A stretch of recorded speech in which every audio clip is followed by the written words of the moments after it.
ملک صاحب اور پروفیسر احمد حسین عالم صاحب کچھ کہنا چاہیں تو پلیز. جی اعوذ باللہ السمیع العلیم من الشیطان الرجیم بسم اللہ الرحمن الرحیم وَلَنَبْلُوَنَّكُمْ بِشَيْءٍ مِّنَ الْخَوْفِ وَالْجُوعِ وَنَقْصٍ مِّنَ الْأَمْوَالِ وَالْأَنفُسِ وَالثَّمَرَاتِ وَبَشِّرِ الصَّابِرِينَ الَّذِينَ إِذَا أَصَابَتْهُم مُّصِيبَةٌ قَالُوا إِنَّا لِلَّهِ وَإِنَّا إِلَيْهِ رَاجِعُونَ صدق اللہ العلی العظیم. رب اشرح لي صدري ويسر لي أمري واحلل عقدة من لساني يفقهوا قولي ربنا تقبل منا إنك أنت السميع العليم آمين یا رب العالمین. حمد و ثنا اور درود خاتم نبی صلی اللہ علیہ وسلم کی ذات مبارک کے بعد یقیناً جو پشاور کی قصہ خانی کے رسالدار مسلم میں جو ایک شیعہ ماں برگا جو دھماکہ ہوا ہے اس میں اب تک جو میری اطلاع کے مطابق 63 کے قریب لوگ جو ہیں وہ شہید ہو چکے ہیں اور 90 کے قریب لوگ وہاں پہ زخمی ہیں اور یہ ایک بہت بڑی کیجوٹی ہے. اب دیکھنا یہ ہے کہ یہ معاملہ سستی کہاں ہوئی ہماری سیکورٹی ایجنسی والا سلطنت ہے.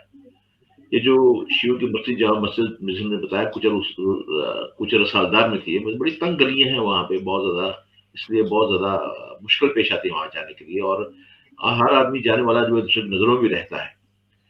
لیکن شدت پسند جو تنظیم افغانستان میں بیٹھی ہوئی ہے داعش, اس نے اس حملے کی ذمہ داری قبول کر لی ہے اور اس حوالے سے جو داعش کی خبرسار جو اس کا جو ونگ آواق ہے اس نے اپنی ویب سائٹ پر ایک پریس ریلیز بھی جاری کر دی ہے اور وہ جو مبینہ خودکش حملہ ور اس کی تصویر بھی جاری کر دی ہے.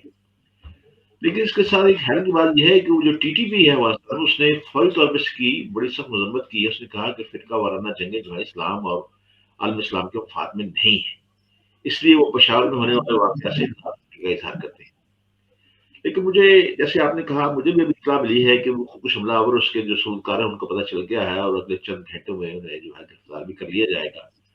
لیکن سوال یہ ہے کہ سیکورٹی میں جیسے میں نے کہا کہاں کمزوری تھی کہ اتنی دیر کے بعد یہ مسئلہ ہوا جبکہ اور انہوں نے دشمنوں نے ہمارا فائدہ اٹھایا.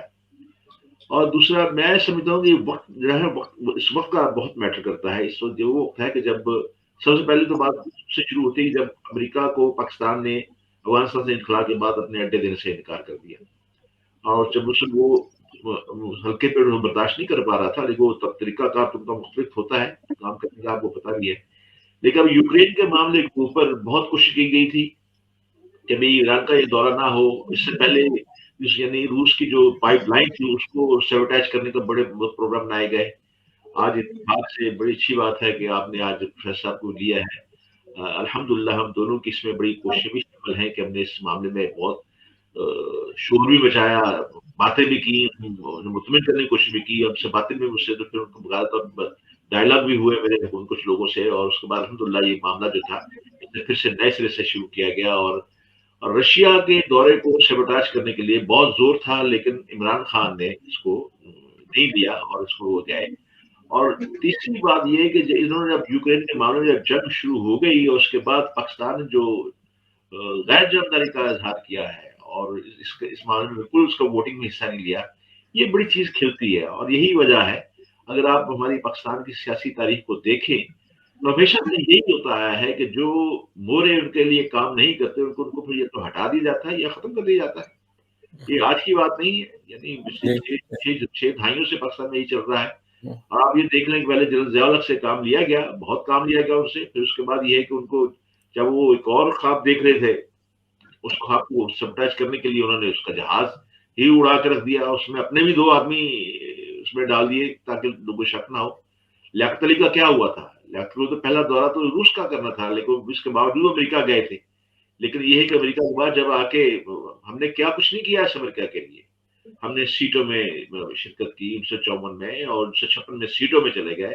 لیکن 65 کی جنگ میں ہمیں کیا ملا؟ ہم نے تو پشاور کا جو بڑبیر کا اڈا تھا وہ بھی امریکہ کو دیا تھا جاسوسی کے لیے. اور روسیا نے, آپ کو یاد ہوگا کہ امریکہ کا U-2 طیارہ گرا کے تو پھر پاکستان کو یہ دھمکی دی تھی, انہوں نے کہا تھا کہ ہم آپ کو 15 منٹ میں وسائل پشاور کو صفا ختم کر دیں گے. پاکستان تو یہ مشکل ہاتھ میں بھی گزرا ہے. اور اس زمانے میں اس کے اوپر سر ڈیٹیل میں آتے ہیں. میں چاہتا ہوں کہ یہ اس سیکٹر کو سیگمنٹ کو ہم سیپریٹ رکھیں. میں پروفیسر صاحب کی طرف بس میں ان کے یہ جو ہے تاثرات لینا چاہوں گا اس جو سوسائڈ اٹیک ہے اس کے اوپر. کہ آپ سمجھتے ہیں کہ پاکستان کی عوام نے پچھلے ادوار میں جو یہ ایک لہر آج سے 15-20 سال پہلے بھی ایک بہت بڑی لہر آئی تھی شیعہ سنی کے فسادات کی, آپ سمجھتے ہیں کہ یہ ہماری عوام اس چیز سے سبق سیکھ چکی ہے اور انشاءاللہ تعالیٰ وہ آگے اس کے اوپر کنٹرول رکھے گی اور اپنے آپ کو اس جنگ کے اندر نہیں لے کر جائے گی؟ بسم اللہ الرحمن الرحیم.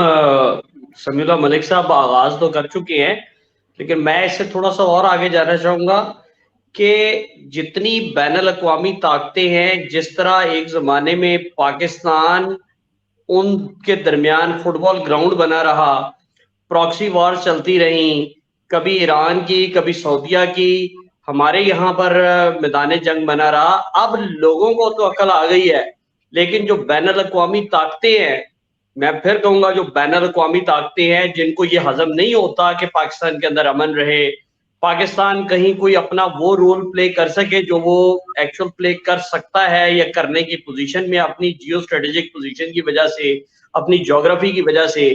ابھی میں اس کو لنک کروں گا جو آپ کا آنے والا باتیں آپ نے ابھی کرنی ہے، یوکرین کا ایشو ہے یا رشیا کا ہے. آپ نے ایک بار نہ کی ہے اور آپ رشیا چلے گئے ہیں، تو میں سمجھتا ہوں کہ یہ اس کا شاخسانہ بھی ہو سکتا ہے کہ بین الاقوامی طاقتیں پاکستان کو ڈی اسٹیبلائز کرنے کے لیے اور سبق سکھانے کے لیے شاید اب اوچھے ہتھ کنڈوں پہ، اس کے لیے بے شک وہ ٹی ٹی پی کو یوز کریں، بے شک وہ انڈین پیڈ ایجنٹس کو یوز کریں، یہاں کے کچھ غداروں کو استعمال کریں، لیکن یہ طے ہے کہ بین الاقوامی سیاست کے ڈانڈے جو ہے وہ پاکستان اور اس کی جو موجودہ صورتحال ہے اس میں بالکل ملتے ہیں. ٹھیک ہے، یہ جو 156 زخمی ہیں یا 60 سے زیادہ افراد شہید ہوئے ہیں، یہ جب مجھے یوں لگتا ہے جب بھی پاکستان کے اندر کوئی ایسی تبدیلی آنے لگتی ہے یا پاکستان کسی کو کچھ چینج کر رہا ہے انٹرنیشنل سینیریو میں، کوئی اپنا رول پلے کرنے جا رہا ہے یا ان کی مرضی کے خلاف کچھ کر رہا ہے، تو آپ کو ون بائی ون نظر آنا شروع ہو جائے گا کہ پاکستان کے خلاف یا تو دہشت گردی شروع ہو جائے گی، ایف اے ٹی ایف کے والی چیزیں شروع ہو جائیں گی. 27 میں سے 26 آپ پوائنٹ پورے کر چکے ہیں، اس کے باوجود آپ کو سٹل اس کے اندر رکھا گیا ہے.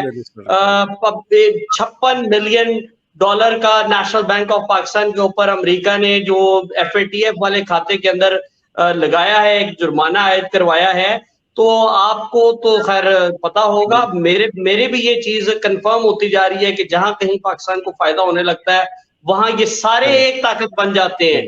میں پہلے اتنا قائل نہیں تھا، اب میں زیادہ قائل ہو گیا کہ الکفر ملت الواحدہ، کہ ہم آپس میں اسلامی ملک تو بٹے ہوئے ہیں لیکن کفر ایک ہے. اب آپ خود دیکھ لیں. اسی چیز کے اوپر ہم اگلے ٹاپک کی طرف جائیں گے، کلوزنگ ریمارکس کرتے ہوئے کہ چلیں انشاءاللہ تعالی ہماری جو عوام ہے، کیونکہ یہ چندے کل سے جب سے یہ واقعہ ہوا ہے تو کیونکہ ہم بھی بڑے ڈفرینٹ گروپس کے اندر ہیں تو لوگوں کے اندر غم و غصہ دیکھتے ہیں، تو میں نے بڑے لوگوں سے کنفرم کیا کہ ڈونٹ میک، میں آپ کو ایک چھوٹی سی بات کہنا چاہوں گا. کل میں نے جو جمعہ پڑھا ہے نا جس مسجد میں، میں نے مسجد میں جمعہ پڑھا ہے، میرے ساتھ ایک اہل تشیع بھائی جو ہے وہ اپنی وہ سجدہ گاہ کے ساتھ ہاتھ چھوڑ کے وہ میرے ساتھ بالکل ساتھ اس نے نماز پڑھی ہے. عوام کے درمیان نفرت نہیں ہے، یہ نفرت پھیلائی جاتی ہے اور جان بوجھ کے موقع ڈھونڈے جاتے ہیں کہ کس طریقے سے آپس میں لڑایا جائے. اسی وجہ سے میں نے اس کو پروگرام کے سٹارٹ میں ڈسکس کیا کہ ہماری عوام کے اندر شیعہ اور سنی کی ایسی کوئی ڈفرینسیشن نہیں ہے، بڑے آرام سے رہنے ہیں. تو ہم لوگوں کو اس چیز کو تحمل سے اور بڑے براڈ اسپیکٹرم کے اندر دیکھتے ہوئے اس چیز کے اوپر قابو کرنا ہے، اپنے جذبات کو بڑے کنٹرول میں رکھتے ہوئے ان کا اظہار کرنا ہے تاکہ ہمارے درمیان کوئی مزید فسادات نہ پھیلیں.